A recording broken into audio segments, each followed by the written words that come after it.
Hey, thanks for tuning in. This is part 3 of the powder room remodel. I didn't record it, but I sanded all of the spots I put drywall on last time, and now I've coated the reverse side. What I want to focus on in the beginning part of this video is this corner molding. I want you to see this is going to be installed here in the corner, but we have a problem. It sticks out beyond the chair rail. So I'm going to show you how to fix that right after this.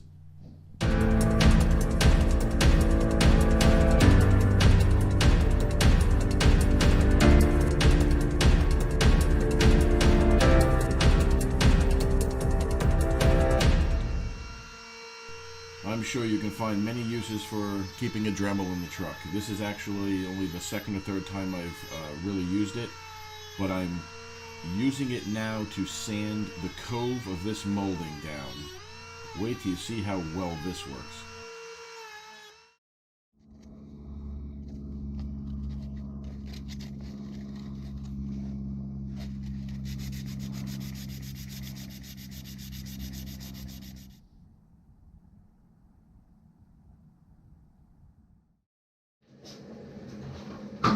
Just like when you spread drywall compound widely across the seam to hide that seam, nobody will notice the slight variation in size where you sanded the cove molding down.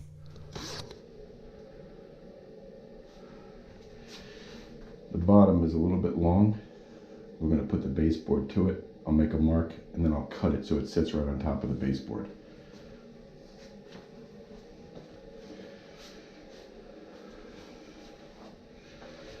Looks much better.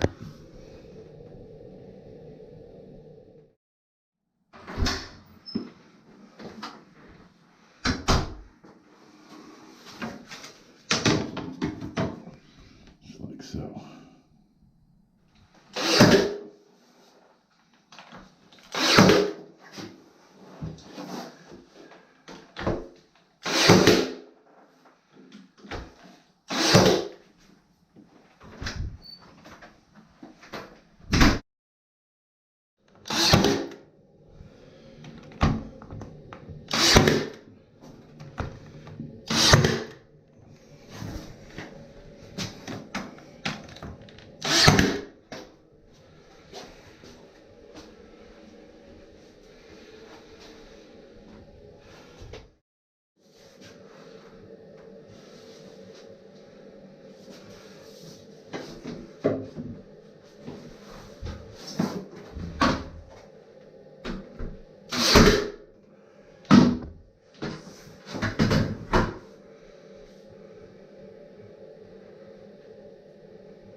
I was originally going to stick this on as one piece and then use my multi-tool to cut it out, but I thought it might be a good idea to do it this way in the video because then I can show you how to take two pieces and line them up. So I'm using the level to line them up so they're on the exact same plane and visually pleasing to the eye. Now, I know I'm being a little anal with this section, but I just want to make sure that this little piece is exactly where I want it before I fire in the nails. I don't want to have to pull anything out and move it. I want it to be in its permanent position the first time around.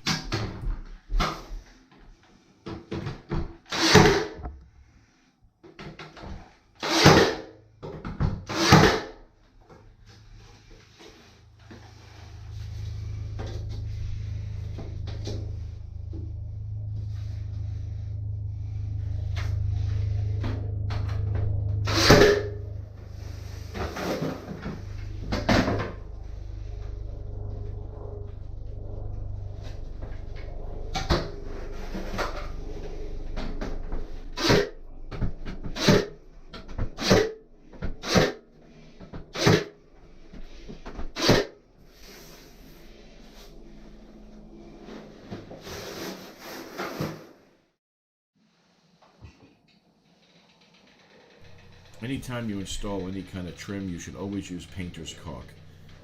What this will do is it'll fill any voids, so when you paint your material when you're done, you don't see any dark spots showing up. This is Alex Fast Dry acrylic caulk, which dries in about 20 minutes, and you can paint right over it in the same day.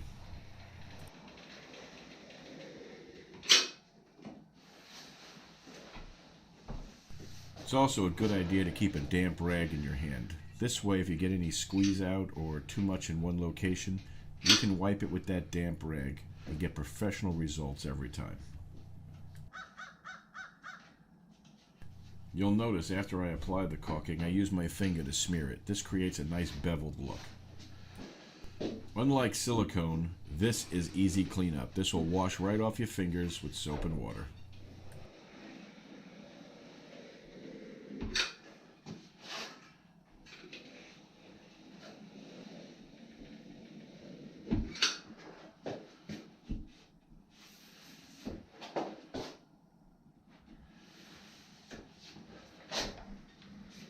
Now, I've mentioned this in other parts, I think part 1 of part 2. The cutout that you see around the plumbing is a rectangle because it's going to be hidden behind the vanity. I didn't take the time to cut out around each individual pipe in the drain because nobody's ever going to see it.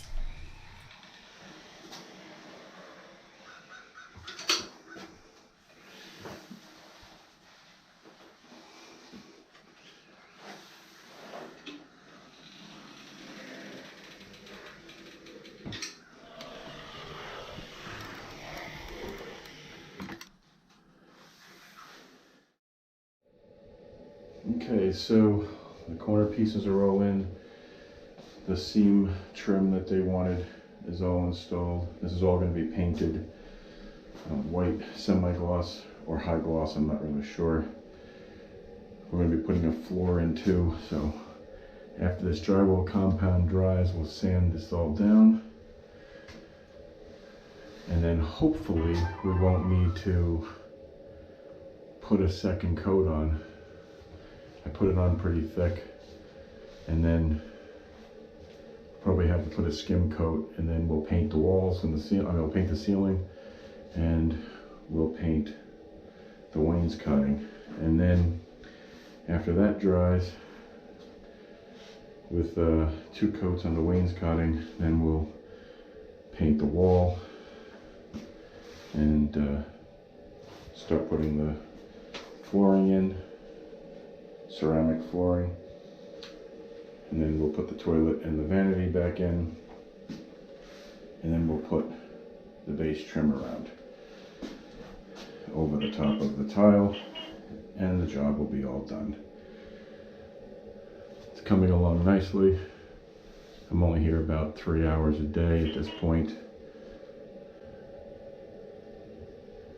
It's one of those jobs where you have to hurry up and wait. We need to get window casing on here, and I intentionally left this long so I can set the window casing on here, figure out exactly where it's going to go, and then I'll cut this with my multi-tool so it butts right into it nicely. We're also going to put a piece of wood in here to come out and meet the window casement, and then the window casement will overhang that just a little bit for a nice reveal all the way around. Okay, forgive me because I've painted the walls, installed and grouted the tile, and I put all of that video onto the computer and it ate it somehow.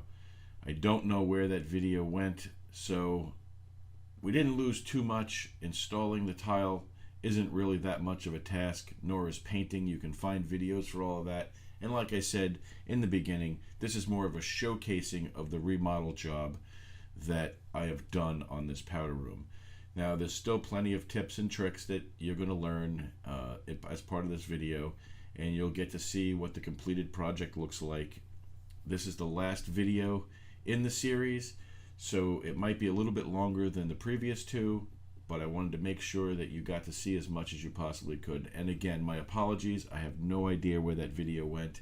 It was on there. I deleted off the camera because I reused those cards for the following day and for other jobs, and it just disappeared. This here product is Grout Sealer by Tile Labs. It's a 6-ounce bottle, and I got it from the Home Depot. I use this on most of my tile projects because I absolutely love how easy it is to apply. Simply put it on the grout line, wait 5 minutes, and then wipe it off with a cotton cloth. Wait 30 minutes, reapply, and wipe it off after 5 minutes again. Then instruct your clients not to walk on the floor for at least 3 days.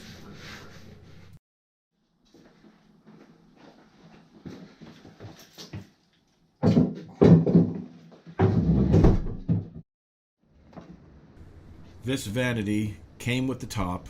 It was chosen by the client. This is one of the open front vanity tops, so it looks like the bowl of the sink is like hanging over the front of the vanity. And she purchased this faucet to go along with it. Now, this is a Pfister faucet.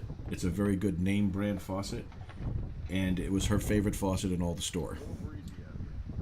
We're going to have a problem with this faucet in just a few minutes. I'm going to speed the video up so we can get to that point, and I'll show you something that you probably should look out for in the future if you're purchasing a vanity top and a new faucet, because I've never come across this before, and it's definitely a problem. Unbelievable. I drilled these holes too close together.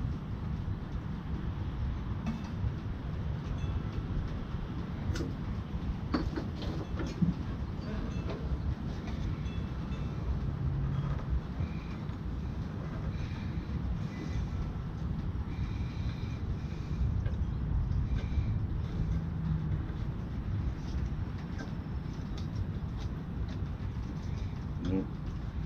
Holes are too close together. It won't take this faucet.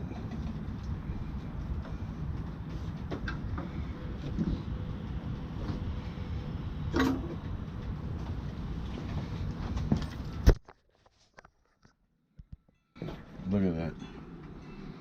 I thought maybe I could slide these in the hole if it was larger, but it won't move. So when you put these handles on, they hit. What a piece of crap. Good brand too. Pfister brand. Guess it's the way they made the sink. Not good. Not good. Well, we'll have to see how the sink fits on there so we can keep moving while she goes to the store and gets some replacement. Alright, so she wants 5 inches here. So it comes by the vent. And that leaves room for a toilet brush over there on the side. Alright, so this is going to go in there. I don't need this part, just this left side. So I'm going to use this to put the multi-tool on top of.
like that. We gotta get the other one measured and cut. I can stick that in. All right, cut that 5.5 inches. This one's 64 and 13/16, and that is a 45-degree bevel because, I mean, a 46-degree bevel because this is a 92-degree corner. And then we get the other half of that, the other 46-degree, and cut to a butt end over here. So that's that side. It's not fastened in yet because I want to make sure the vent that she has here doesn't impede with that. If I have to move the sink over 1/2 inch or something, I want to be able to do that. She went to get a new faucet because these faucets she has tapers at the bottom and the handles are too decorative. They don't fit the sink. So we're going to cut this piece here now to go along this wall, and then I will sit the vanity in here and I will cut the piece to fit here. And if everything goes well, that's great. If not, I'll have to cut another piece. I've got plenty of trim, so I don't have to worry about that. And as far as the toilet goes, the trim is going to have to be notched so it fits down over the toilet. So that piece will go in first, and then this piece will get put in.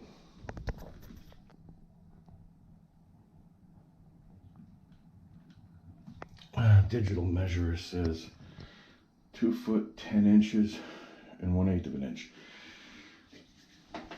2 foot 10 inches and 1/8 of an inch. Let's see. 2 foot 10 inches and 1/8 of an inch. Sometimes a digital measure, it doesn't seem trustworthy, but it's accurate this time. So it's almost impossible for me to get that back in there with everything in the way, and I have to cut it for this pipe. So I got it sitting here in the front, and I'm just going to mark where the pipe is. I can notch it out, and then I just got to figure the height of it. Do that by scribing right to here. Take that outside, measure it, and cut it. 10 5/8. From the wall, it's 10 5/8 of an inch. So 10 5/8 is right there to the center. That's right. That's right in the middle of our other two. And we're going to leave the top intact. We got to cut from the bottom, so it's 4 1/4 inches.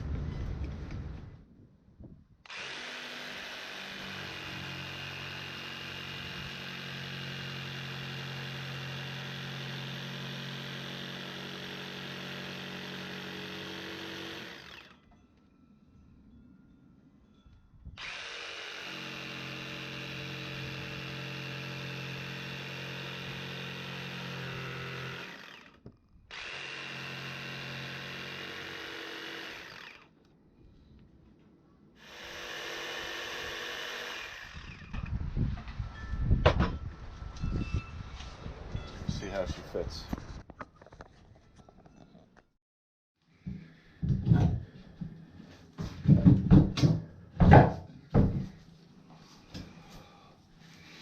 Nice. That's perfect. And now we just need to cut a piece, fit in here. That's nice. That's nice.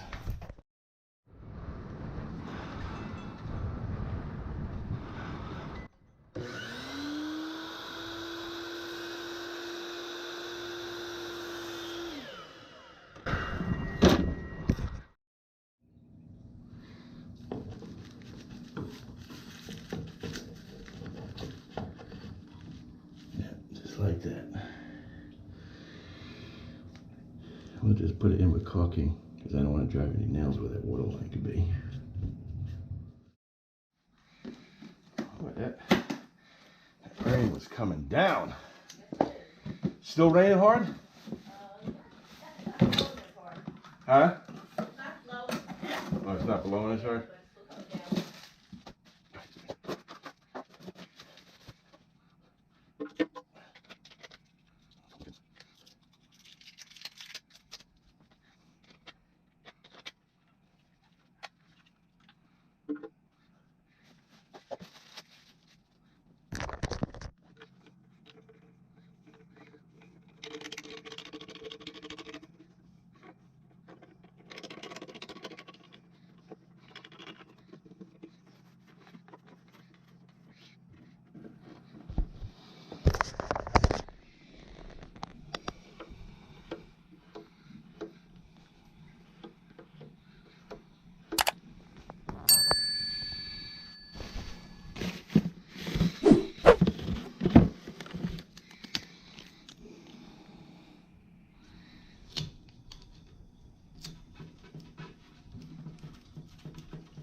So these new drain assemblies come with this little rubber gasket for the top and a fat tapered gasket for the underside. The tapered part of the larger gasket faces up so it goes into the hole on the bottom of the sink. And then that big plastic nut squeezes them both together. And don't be surprised if your drain assembly leaks after you get it together. Sometimes that thin piece of rubber, the gasket for the top part of the sink, is just not thick enough to accommodate for the taper of the sink the way they molded it. You probably should have plumber's putty with you just in case you run into this.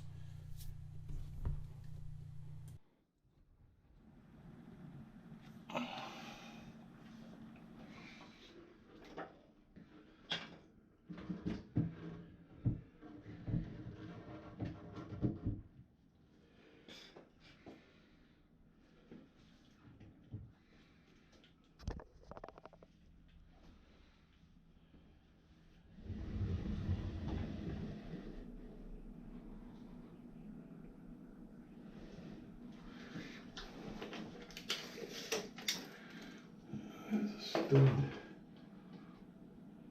7¼ inches, 7¼ and 27, 7¼ and 27.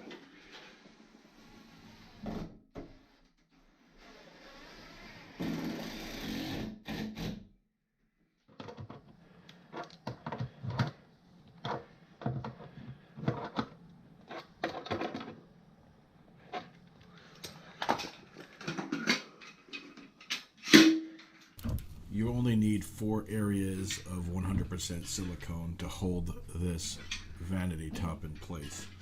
So put 4 dabs of silicone in each corner, set the vanity in place, and let the silicone cure.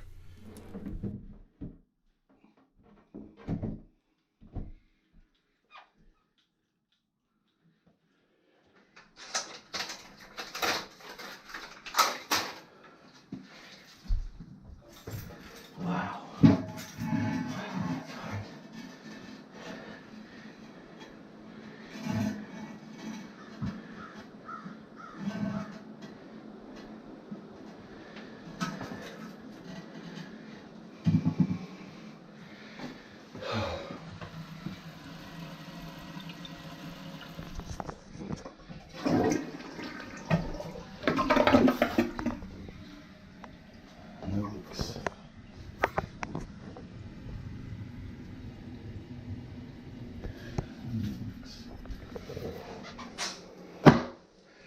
I always put tape down first.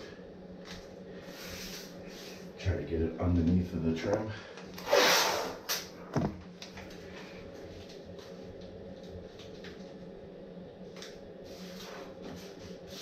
And then put paper down.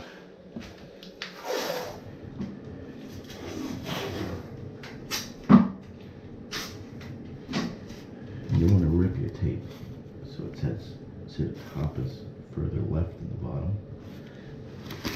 Then it fits into the corner nice.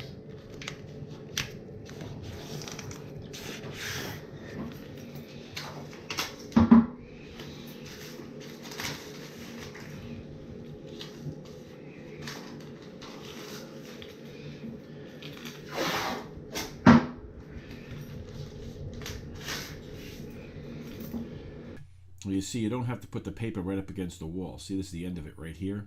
That first piece of tape blocks the paint from getting onto the tile and the grout, and then the paper will make it so that if you have any drips or sprays or anything from the brush, that it doesn't fly onto an area that you're not prepared for.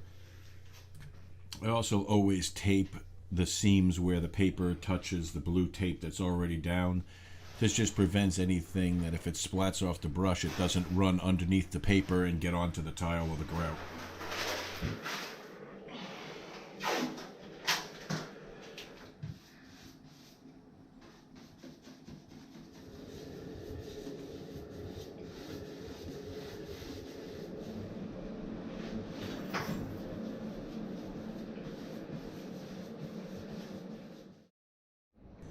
So when I finish up a project for a client, whether it be something simple as like changing out a toilet or a faucet, or a full remodel, I always try to make sure that I clean everything and make everything look as new and shiny as possible. Anytime you don't do that, it puts a stain on the work that you've done.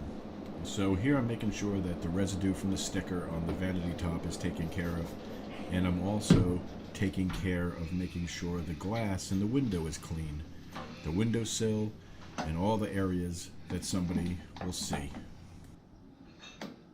So, it might sound a little bit silly, but I get this cleaner from the Dollar Tree. This stuff is called Awesome, and you can use it on almost anything. I've used it on glass, I've used it on porcelain, I've used it on tile, I've even used it on stains in the laundry, and believe it or not, it has surpassed my expectations. For $1, this thing lasts me about, I don't know, 3 or 4 months, and it's an absolutely fantastic cleaner to keep in your service truck. I've tested this sink for leaks many times already. However, while I'm sealing the back of the vanity with 100% silicone, I'm going to let the basin of the sink fill up with water. This way, I can release all the water and let it rush down the drain and make sure that there's absolutely no leaks.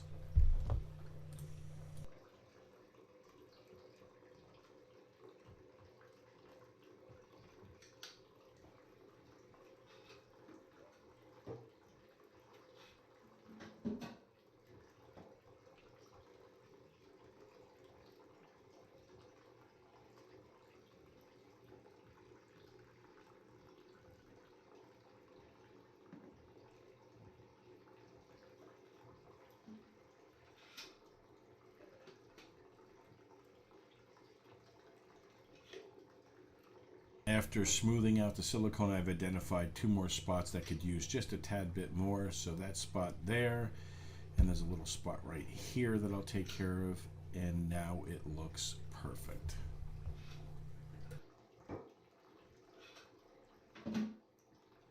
Alright, so we'll shut the water off here, leave the basin full of water, and we'll look underneath to make sure that while the basin's full of water, it's actually not leaking around the tailpiece. And it seems very dry to me. Now, this bucket has intentionally got water in the bottom of it because if a drip was to occur, it's a lot easier to see it when the water in the bucket starts rippling than if it were to hit the bottom of the vanity, especially if it was a very small drip. Not a drop. Not a drop. Everything's good. Alright, so now I'm going to remind you what this looked like before I got started. Here's the toilet area. You can see there's glue residue on the wall, the vents hanging out. The window doesn't have any trim. The window stool and apron are missing. The tile floor is a stick-down, ripped-up tile. The ceiling's missing. The light's dangling. There's gaping holes in the drywall.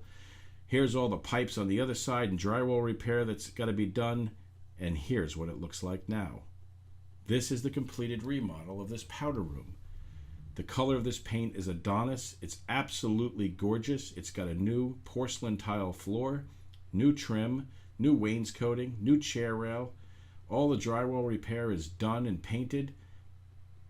The toilet's installed, a brand new vanity, the window stool, apron, all the trim is in, the chair rail wraps around the room, and the ceiling has got a brand new, bright LED light that illuminates the room perfectly. Thanks for watching. I got plenty of videos. Like, subscribe, share, but definitely watch another video. I appreciate you watching this, and I'll see you next time. Your bathroom. I thought you were going to tell me the door didn't fit now because of... I already checked that. Oh my God! Now, with your permission, I would like to use your response in a video that I'm making about this bathroom, because I caught it on film. Oh. Is that okay? That's fine. No problem.